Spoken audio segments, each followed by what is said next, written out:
Yeah, first of all, I think Longwood's an outstanding basketball team. They're obviously very driven, and they're competing for a championship. So I want to congratulate them on a well-played game.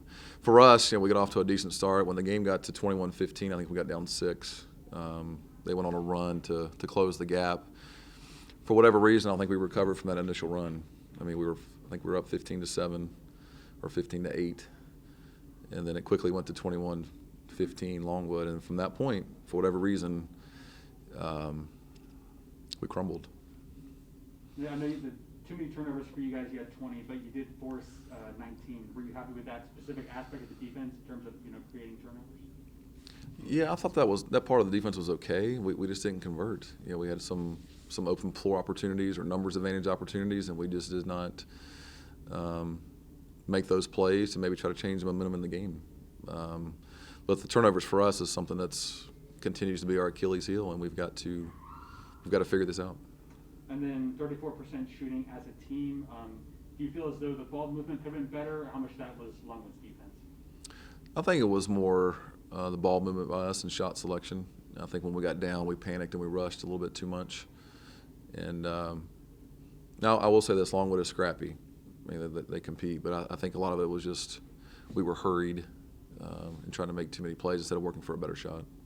And then Rachel came back, almost had a double-double with 12 points and 9 rebounds. I know you guys are trying to kind of working her back after missing, the past couple games. How did you kind of assess her performance today?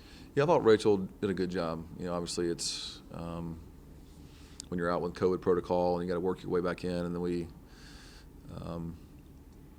ask her to play quite a bit when you've been out for almost 5 or 6 days.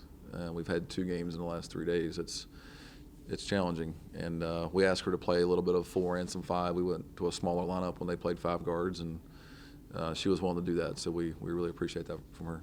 And then just lastly, your message to the team after the game and how you kind of go forward trying to prepare for another game on Tuesday. Well, that's a loaded question. I had a lot to say in the locker room. We got to decide if we're going to play to win. We got to decide if we're going to have some pride, how we're going to finish this season. Because right now we're not playing to win, and we've got to figure out why, and we've got to address it and make the necessary changes, because this is not what we're about. This is not what this program is about, and we have to figure it out. But February we've got a lot of home games. We got a favorable schedule where we can be here. We've been on the road quite a bit, so hopefully that will help turn the tide here pretty quick.